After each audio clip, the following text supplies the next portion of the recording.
अस्सलाम वालेकुम जी, मेरा नाम आमिर बिलाल है। नाजरीन, तुर्की और सऊदी अरब के मामलात जो हैं वो बेहतरी की जानिब दोनों तरफ से इशारे किए जा रहे हैं और बेहतरी की जानिब जाते हुए नज़र आ रहे हैं। लेकिन कुछ कॉम्प्लिकेशंस हैं, कुछ मसले मसाइल हैं जिनके ऊपर आज की वीडियो में बात करेंगे। एक बड़ी डेवलपमेंट आई है, बड़ा बयान रजब तैयब उर्दुगान की जानिब से जारी किया गया है।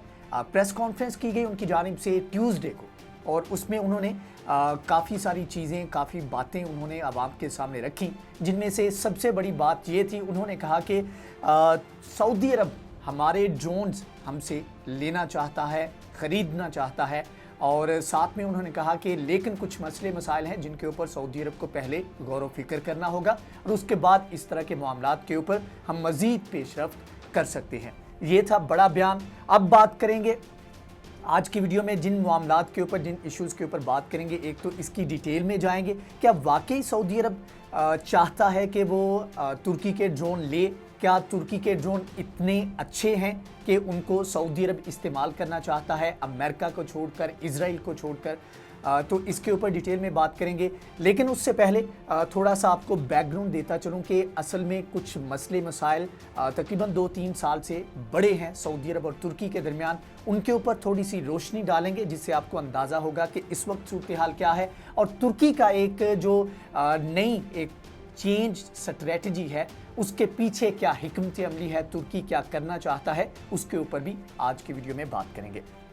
सबसे पहले थोड़ा सा बैकग्राउंड के ऊपर बात कर लेते हैं। पहले भी मामलात थोड़े बहुत ख़राब रहते थे तुर्की और सऊदी अरब के दरमियान, और उसकी रीज़न ये है कि दोनों बड़े प्लेयर हैं, रीजनल प्लेयर हैं, और दोनों चाहते हैं कि इस खित्ते में उनका असर व रसूख हो, अपना एक अमल दखल हो तमाम तर ममालिक में, मशरक़ वस्ता में ख़ास तौर पर। सऊदी अरब का तो समझ में आता है कि सऊदी अरब इस मशरक़ वस्ता में सबसे बड़ा प्लेयर ऑलरेडी है, लेकिन तुर्की की शायद कुछ लोगों को समझ में ना आए। तो उसका जवाब ये है कि जब खिलाफत उस्मानिया थी तो ये तमाम तर इलाका जो था मशरक़ वस्ता का, ये खिलाफत उस्मानिया के अंडर आता था। उसके बाद जब खिलाफत उस्मानिया टूटी और खिलाफत उस्मानिया ख़त्म हुई तो वो एक अलग से स्टोरी है, लेकिन यह है कि समहाउ किसी तरीके से जो आले सऊद थे उनके पास ही है, ये तमाम तर जो इलाके थे ये उनके पास चले गए, इनका इंतज़ाम जो था वो उनके पास चला गया। लेकिन फिर यह है कि एक 100 साला मुआहदा किया गया था खिलाफत उस्मानिया के टूटने के बाद, तो उस मुआहदे के तहत वो 100 साल तकरीबन कंप्लीट होने वाले हैं, 2023 में वो कंप्लीट होंगे। और तुर्की ये मानता है, तुर्की ये चाहता है कि उसके वो जो इलाके उसके पास थे तो इखलाकी तौर पर वो इलाके उसके पास दोबारा वापस आने चाहिए जब 100 साल मुकम्मल हों। लेकिन उसके लिए तमाम तर इलाकों में, तमाम तर ये मशरक़ वस्ता के जो ममालिक है उसमें अपना असर व रसूख, एक सॉफ्ट इमेज जो है उसको बढ़ाने के लिए दोनों ममालिक कोशिशें करते हमें नज़र आते हैं। लेकिन मामलात उस वक्त ज़्यादा ख़राब हुए जब 2018 में जमाल खशोगी का कत्ल हुआ, और ये इस्तांबुल में कत्ल हुआ था जो सऊदी एम्बेसी थी उसके अंदर। तो तुर्की ने कहा कि ये हमारे मुल्क में इस तरह का वाक़या, हम तो इसको बर्दाश्त नहीं करेंगे।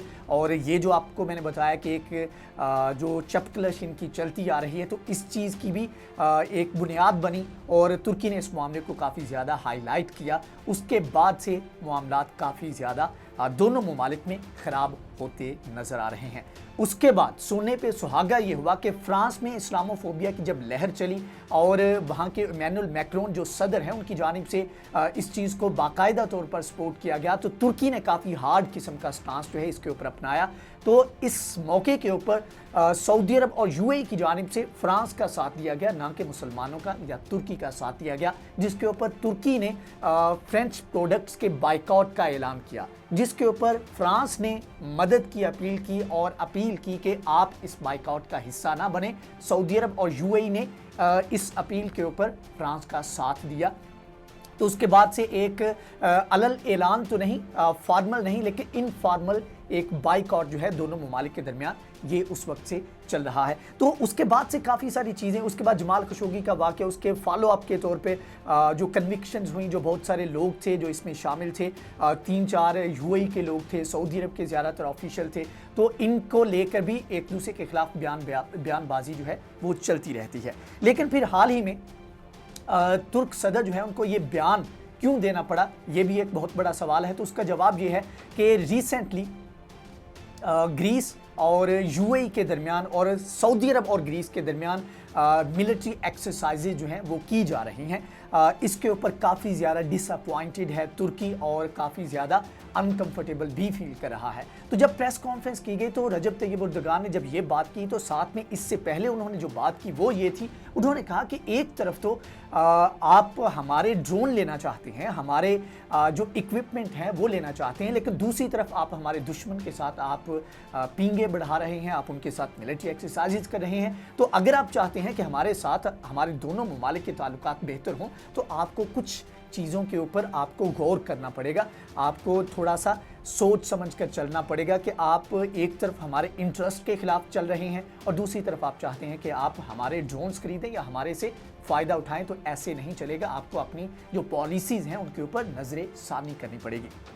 अब बात कर लेते हैं, क्या तुर्की की जानिब से या तुर्क सदर की जानिब से जो इतना बड़ा क्लेम किया जा रहा है तो वाकई हकायक ऐसे हैं कि सऊदी अरब उनके ड्रोन लेना चाहता है, या क्या तुर्की के ड्रोन इतने कैपेबल हैं कि अमेरिका और इजराइल को, जो कि इस टेक्नोलॉजी में सबसे आगे समझे जाते हैं, लीडिंग पार्ट्स में से एक हैं, तो क्या तुर्की के ड्रोन इस काबिल हैं कि वो इन दोनों ममालिक को छोड़कर तुर्की के ड्रोन ले? तो इसका सिंपल सा जवाब ये है कि यस, तुर्की के जो ड्रोन हैं वो इतने काबिल हैं कि आप इजराइल और अमेरिका के ऊपर उनको फौकियत दे सकते हैं। एक तरफ तो ये, इसकी डिटेल भी आपको बताता हूँ, साथ में आपको ये भी बताऊंगा कि सऊदी अरब और तुर्की के दरमियान ड्रोन्स को अलग करके टेक्नोलॉजी के ऊपर एक बहुत बड़ा ऑलरेडी एग्रीमेंट मौजूद है, जिसमें टेक्नोलॉजी शेयरिंग के ऊपर ये ड्रोन बनाने का इख्तियार रखते हैं। मतलब कि जो ड्रोन तुर्की के अंदर बनते हैं, कुछ कंपनीज के साथ सऊदी अरब ने मुआहदे किए हुए हैं, एग्रीमेंट किए हैं, और अगर एग्जैक्टली अगर आपको बताऊं तो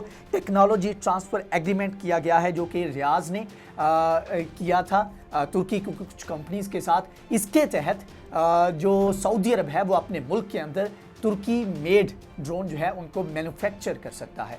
तो मतलब कि ये चीज़ ऑलरेडी ऑन पेज है, इसके ऊपर सऊदी अरब काम भी कर रहा है और बहुत सारे ड्रोन जो है वो ज़ाते खुद भी यहाँ पर बनाता है। दूसरी जो सबसे बड़ा फैक्टर ये है जो कि कह लें कि तमाम कंपेटिटर हैं उनके ऊपर रखता है तुर्की को, तुर्की के ड्रोन्स को, वो ये है कि ये जंग में आजमाए हुए हैं, और सिर्फ एक जंग में नहीं, बहुत सारे इलाकों में मुख्तलिफ कंडीशंस में आजमाया गया है इन ड्रोन्स को।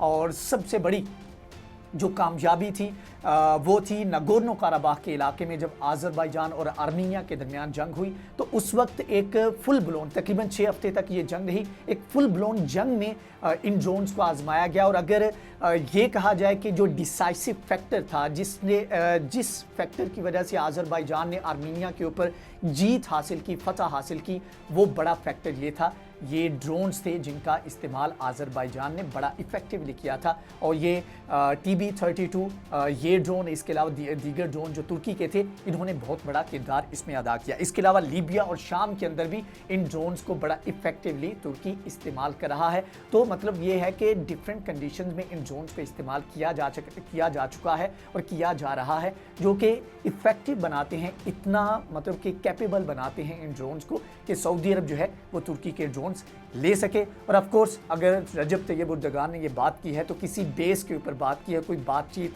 बैकडोर चीज़ें जो है वो चल रही होंगी जिसके ऊपर ये बात की है।